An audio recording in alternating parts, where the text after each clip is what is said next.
আসসালামু আলাইকুম। প্রিয় শিক্ষার্থী, তোমরা কেমন আছো? আশা করি ভালো আছো। তোমরা জানো যে গত ক্লাস থেকে আমরা দৃশ্যমান ও অদৃশ্যমান সম্পদের হিসাব রক্ষণ এই অধ্যায় নিয়ে আলোচনা শুরু করেছিলাম। তো গত ক্লাসে আমরা একটা সম্পত্তির কিভাবে মূল্য নির্ধারণ করে সেই বিষয় নিয়ে আলোচনা করেছিলাম। সেখানে আমরা দেখেছিলাম যে একটা সম্পত্তির ক্রয় মূল্যই ওই সম্পত্তির মোট মূল্য নয়। সেই সম্পত্তির মূল্য নির্ধারণ করতে হলে আমাদের ক্রয় মূল্যের সাথে যে আরো অত্যাবশ্যকীয় খরচ করতে হয় সেই খরচগুলো যোগ করে নিতে হয়, তবেই ওই সম্পত্তির মোট মূল্য নির্ধারিত হয়। তো আজকে আমরা আলোচনা করব ওই সম্পত্তি ব্যবহারের কারণে যে সম্পত্তির ক্রমাগত মূল্য হ্রাস হয়, অথবা অন্য দিক থেকে আমরা বলতে পারি যে একটা সম্পত্তি তার যে কার্যকরী আয়ুষ্কাল থাকে সেই কার্যকরী আয়ুষ্কালের মধ্যে ব্যবহারের কারণে তার মূল্যটাকে যদি আমরা ওই আয়ুষ্কালের মধ্যে যুক্তিসঙ্গতভাবে বন্টন করে দিই, তাহলে সেই অংশটুকু অর্থাৎ অবচয় নিয়ে আজকে আমরা আলোচনা শুরু করব। তো গত ক্লাসে আমি বলেছিলাম যে অবচয় একটি আনুমানিক লেনদেন, অবচয় একটি অনগদ লেনদেন। এই কথাগুলো বলার উদ্দেশ্য হচ্ছে যে দৃশ্যমান সম্পদের হিসাব রক্ষণে অবচয় অত্যন্ত গুরুত্বপূর্ণ বিষয়, কারণ এই অধ্যায়ে আমরা একটি সম্পত্তির কিভাবে অবচয় নির্ণয় করতে হয় সেই সমস্ত বিষয় নিয়ে আলোচনা করব। তো অবচয় সংজ্ঞা আমি কিছুক্ষণ আগেই বললাম যে সম্পত্তির মূল্যকে যদি সম্পত্তির আয়ুষ্কালের মধ্যে যুক্তিসঙ্গতভাবে বন্টন করে দেওয়া হয়, তাহলে এই প্রতিটা আয়ুষ্কাল যে অংশ বিশেষ পাবে সেই অংশটুকুই হচ্ছে অবচয়। অবচয় হচ্ছে সম্পত্তির মূল্য বন্টন প্রক্রিয়া। এবার চলো জেনে নেই যে কিভাবে অবচয়ের উৎপত্তি হয়, অর্থাৎ অবচয়ের কারণ কি, কেন অবচয় ধরতে হয়। তোমরা জানো যে একটা সম্পত্তি ব্যবহারের কারণে জীর্ণশীর্ণ হয়ে পড়ে, তাহলে সম্পত্তি ব্যবহার করে অর্থাৎ সম্পত্তি উৎপাদনে ব্যবহৃত হয়ে সম্পত্তির মূল্য যে হ্রাস পায়, এই জন্যই অবচয় ধরার প্রয়োজন হয়। আবার যখন কোনো সম্পত্তি ব্যাকডেটেড হয়ে যায়, অর্থাৎ সেটা ব্যবহার উপযোগী থাকে না অথবা যুগোপযোগী নয়, তাহলে ওই সম্পত্তির দাম কমে যায় বা বাজারে তেমন চাহিদা থাকে না, তাহলে এই মূল্য হ্রাসের কারণেই কিন্তু অবচয় ধার্য করা হয়। আবার অপ্রচলন জনিত কারণেও অবচয় ধার্য করা হয়। অর্থাৎ অবচয় ধার্যের বিভিন্ন ধরনের কারণ রয়েছে, যেগুলো তোমরা তোমাদের বই থেকে বিস্তারিত পড়ে নিতে পারবে। তো আজকে আমরা অবচয় কিভাবে নির্ধারণ করতে হয় সেই বিষয়গুলো আলোচনা শুরু করি। অবচয় ধার্যের ক্ষেত্রে যে তিনটি বিষয় সবচেয়ে বেশি বিবেচ্য সেই বিষয়গুলো আমি আলোচনা করছি। প্রথমেই হচ্ছে সম্পত্তির মূল্য নির্ধারণ। তুমি যদি কোনো সম্পত্তির উপর অবচয় ধার্য করতে চাও, তাহলে প্রথমেই তোমার ওই সম্পত্তির মূল্য কত সেটা নির্ণয় করতে হবে। গত ক্লাসে আমি সম্পত্তির মূল্য কিভাবে নির্ণয় করতে হয় তা বোর্ডে তোমাদের দেখিয়েছিলাম, যে যেখানে সম্পত্তির মূল্য সমান সম্পত্তির ক্রয় মূল্য প্লাস আনুষঙ্গিক খরচ। এই সূত্রটি প্রয়োগের মাধ্যমে আমরা কোনো সম্পত্তির মূল্য কত সেটা বের করে নিতে পারব। এরপর অবচয় বের করতে হলে আমাদের দ্বিতীয় যে বিষয়টা জানতে হবে সেটা হচ্ছে ওই সম্পত্তির আনুমানিক ভগ্নাবশেষ মূল্য। অর্থাৎ সম্পত্তির যে আয়ুষ্কাল থাকে সেই আয়ুষ্কাল শেষে ওই সম্পত্তিটা কত দামে বিক্রি করা যেতে পারে তারই একটা অনুমান হচ্ছে ভগ্নাবশেষ মূল্য, যেটা নিছকই একটা অনুমান, তবে যুক্তিসঙ্গত অনুমান। তৃতীয় যে বিষয়টা আমাদের অবচয় ধার্যের ক্ষেত্রে প্রয়োজন হবে সেটা হচ্ছে আনুমানিক আয়ুষ্কাল। কোনো সম্পত্তি কতদিন চলবে তা কোনোভাবেই কিন্তু পরিমাপ করা সম্ভব নয়, একদম রিয়েলিস্টিক ভাবে সেটা পরিমাপ করা সম্ভব না। কিন্তু অতীত অভিজ্ঞতার ভিত্তিতে যুক্তিসঙ্গত সম্পত্তির আয়ুষ্কাল অনুমান করা খুব বেশি কঠিন কাজ নয়। কাজেই সম্পত্তির আয়ুষ্কালও একটা অনুমান।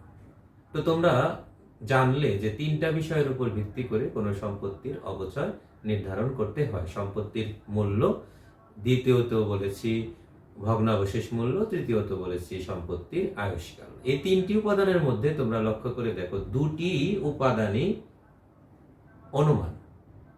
এই জন্য অবচয় নিজেই একটা আনুমানিক লেনদেন, কারণ তুমি এমন কোনো ভাবে সম্ভব না যে তুমি অবচয় কত সেটা বের করতে পারবে।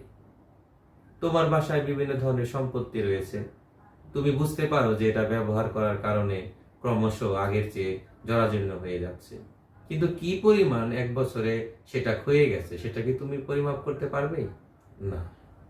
এই জন্য অবচয়কে বলা হয় একটা আনুমানিক লেনদেন। প্রিয় শিক্ষার্থী, এবার চলো অবচয় কিভাবে নির্ধারণ করা যেতে পারে সেই পদ্ধতিগুলো আমরা জেনে নিই।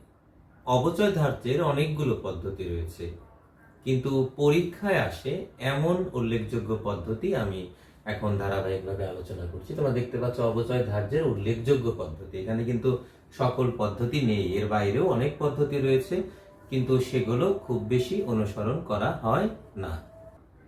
তোমরা দেখতে পাচ্ছ যে আমি যে পদ্ধতিগুলো উল্লেখ করেছি সেখানে প্রথমেই সরল রৈখিক পদ্ধতি বা স্থির কিস্তি পদ্ধতি।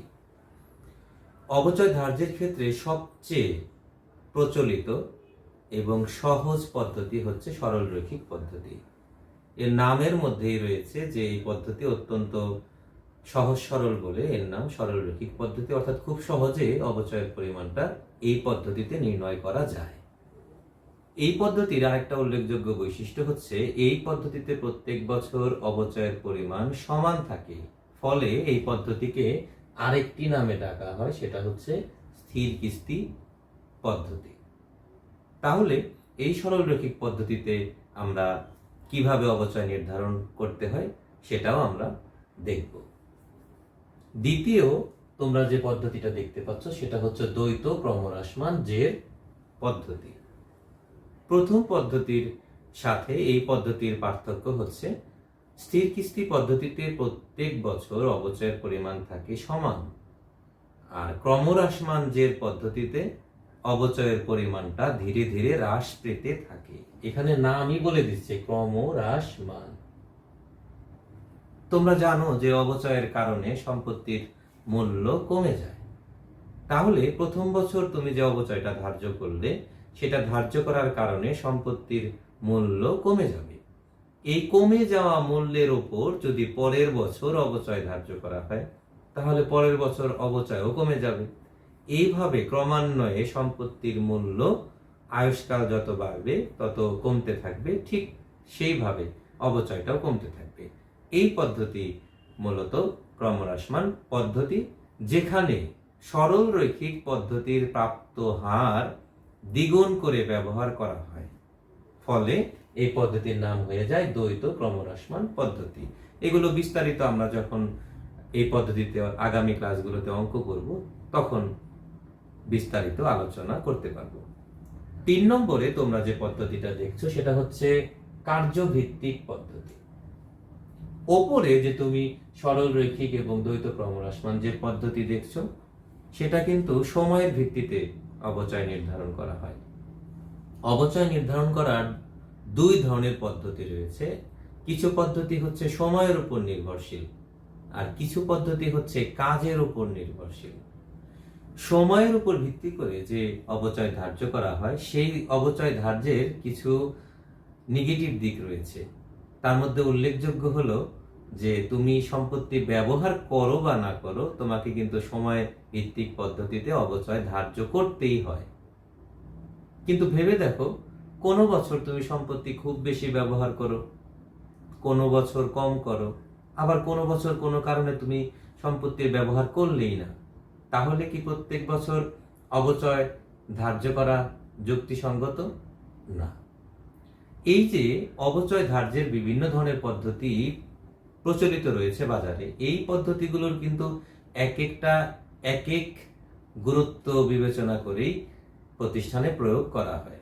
যেমন এই পদ্ধতি সরল রৈখিক বা স্থির কিস্তি পদ্ধতি এতটা জনপ্রিয় কেন? কারণ এই পদ্ধতিতে অবচয় বের করা অত্যন্ত সহজ এবং প্রত্যেক বছর সমান থাকে বলে একবার অবচয় বের করলে ওই সম্পত্তির আয়ুষ্কালে আর অবচয় বের করার প্রয়োজন হয় না। ফলে ছোটখাটো প্রতিষ্ঠানে সরলরৈখিক পদ্ধতি অত্যন্ত গুরুত্বের সাথে অনুসরণ করা হয়। কিন্তু এই পদ্ধতির অসুবিধাটা কি? এই পদ্ধতির যে অসুবিধা রয়েছে সেই অসুবিধা দূর করার জন্যই কিন্তু নিচের পদ্ধতি, দ্বৈত ক্রমহ্রাসমান জের পদ্ধতির জন্ম হয়েছে। তুমি নিজেই ভেবে দেখো যে একটা সম্পত্তি ক্রয় করার পর তার আয়ুষ্কালের প্রথম জীবনে সে যে পরিমাণ সার্ভিস দিতে পারবে, পরবর্তী বছরগুলোতে কিন্তু সেই পরিমাণ সার্ভিস সে দিতে পারবে না। কাজেই অবচয় প্রত্যেক বছর সমান হওয়াটা যুক্তিযুক্ত নয়। অর্থাৎ তুমি যখন ওই সম্পত্তি তোমাকে বেশি সেবা দিচ্ছে তখনও যা অবচয় ধরছো, আর একদম শেষের দিকের আয়ুষ্কালে যখন এর পারফরমেন্সটা কমে আসছে তখনও তুমি একই পরিমাণ অবচয় ধরছো। এটা তো খুব বেশি যুক্তিযুক্ত কথা হলো না। কাজেই এই লিমিটেশনটা ওভারকাম করার জন্যই দ্বৈত ক্রমহ্রাসমান জের পদ্ধতির জন্ম হয়েছে, যে অবচয়ের পরিমাণ প্রত্যেক বছর সমান হতে পারে না। সম্পত্তি যেহেতু ধীরে ধীরে জরাজীর্ণ হয়ে যাচ্ছে, আমাকে সুবিধা কম দিচ্ছে, কাজেই অবচয়ও ধীরে ধীরে কম হবে। অর্থাৎ সেবা বেশি দিবে, সে বেশি জরাজীর্ণ হবে, অবচয়ও বেশি হবে। আর যত সেবা কম দিবে তার কাছ থেকে বেনিফিট আমি কম পাবো, তার পেছনে অবদানটাও তার কম, কাজে অবচয়টাও হবে কম। এরপর কার্যভিত্তিক পদ্ধতির জন্ম হলো কেন তাহলে? সময় ভিত্তিক পদ্ধতির যে অসুবিধাগুলো ছিল, অর্থাৎ তুমি যদি কোনো হিসাবকালে তোমার সম্পত্তিটা একদমই ব্যবহার না করো, তারপরও কিন্তু সময় ভিত্তিক পদ্ধতিতে তোমাকে অবচয় ধরতেই হবে। এই অসুবিধাটা দূর করার জন্যই কার্যভিত্তিক পদ্ধতির জন্ম হয়েছে, যেখানে বলা হয়েছে যে অবচয় ধরতে হবে কাজের ভিত্তিতে। যদি কাজ বেশি হয়, যে বছর কাজ বেশি হবে অবচয়ও বেশি হবে, যে বছর কাজ কম হবে অবচয়ও কম হবে, আর যে বছর মোটেও কাজ হবে না সে বছর অবচয় ধার্য করার প্রয়োজন হবে না। অর্থাৎ অবচয় হবে কাজের উপর নির্ভর করে। কাজ হবে অবচয় হবে, কাজ হবে না অবচয় হবে না। আর সর্বশেষ যে পদ্ধতিটা তোমরা দেখতে পাচ্ছ এটা হচ্ছে বর্ষ সংখ্যা সমষ্টি পদ্ধতি। এই পদ্ধতি প্রয়োগ অনেকটা ক্রমহ্রাসমান জের পদ্ধতির মতো, কারণ ক্রমহ্রাসমান জের পদ্ধতিতে অবচয়ের পরিমাণটা ধীরে ধীরে যেমন কমতে থাকে, ঠিক তেমনি বর্ষ সংখ্যার সমষ্টি পদ্ধতিতেও অবচয়টা ধীরে ধীরে কমতে থাকে। তবে এই পদ্ধতিতে অবচয় বের করার যে কৌশল সেটা ভিন্ন, কিন্তু এর যে ব্যবহার সেই ব্যবহারটা ক্রমহ্রাসমান জের পদ্ধতির অনুরূপ। প্রিয় শিক্ষার্থী, এবার চলো অবচয় কেন ধার্য করা প্রয়োজন সেই বিষয়টা জেনে নিই। আমি বেশ কয়েকবার একটা বিষয় বলে আসছি যে অবচয় একটি অনগদ লেনদেন, অবচয় একটি অদৃশ্যমান লেনদেন, অবচয় একটি আনুমানিক লেনদেন। এই তিনটি বৈশিষ্ট্যই কিন্তু একটু অন্য ধরনের বৈশিষ্ট্য। যে তাহলে আমাদের মনে প্রশ্ন আসতে পারে যে অবচয়টা কি ধার্য করা উচিত বা কেন ধার্য করা উচিত? অবচয় কি একটি খরচ? হ্যাঁ, অবচয় অবশ্যই একটি খরচ, কিন্তু এই খরচটা অনগদ খরচ। এই অনগদ খরচ হওয়ার কারণেই অনেক ছোটখাটো প্রতিষ্ঠান অবচয় ধার্য করে থাকে না, কারণ তারা মনে করে যে অবচয়ের কারণে তো আমার পকেট থেকে কোনো টাকা পয়সা যাচ্ছে না। তোমরা জানো যে লেনদেন দুই ভাবে হয়, কিছু লেনদেন নগদে হয় আর কিছু লেনদেন ধারে হয়।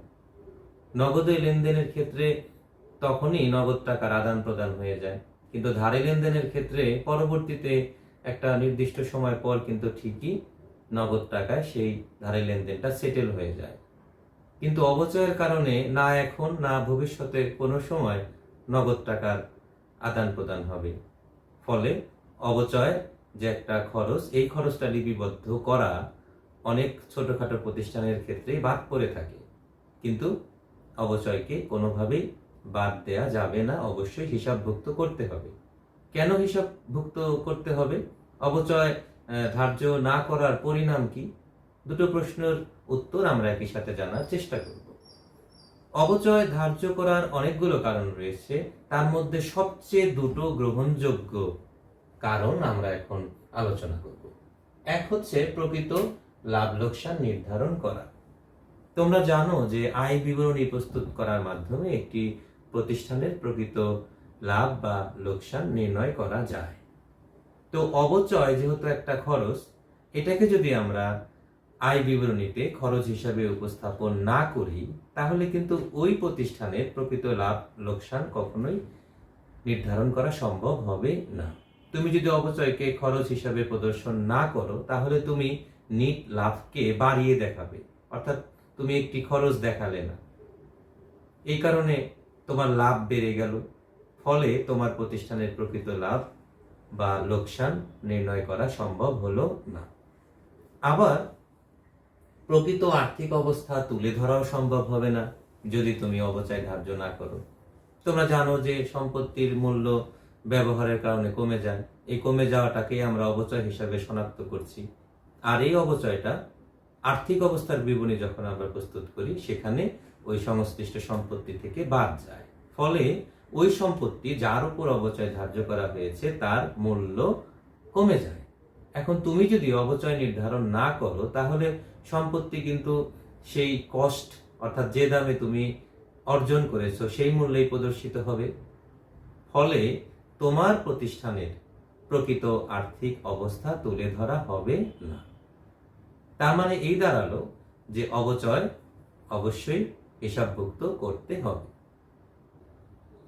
এতক্ষণ আমরা অবচয় কেন নির্ধারণ করতে হবে, অবচয় ধার্যের গুরুত্ব ও প্রয়োজনীয়তা, অবচয় না ধরার পরিণাম, অবচয় নির্ধারণ করার উল্লেখযোগ্য পদ্ধতিসমূহ, অবচয় ধার্যের উপাদানগুলো কি, সবগুলো বিষয় নিয়ে আমরা ধারাবাহিকভাবে আলোচনা শেষ করলাম। আগামী ক্লাস থেকে আমরা অবচয় ধার্যের যে পদ্ধতিগুলো রয়েছে সেগুলো ধারাবাহিকভাবে আলোচনা শুরু করব। তো তোমরা আগামী ক্লাস পর্যন্ত ভালো থাকো, সুস্থ থাকো, সেই প্রত্যাশা রেখে আজকের মতো বিদায় নিচ্ছি। আল্লাহ হাফেজ।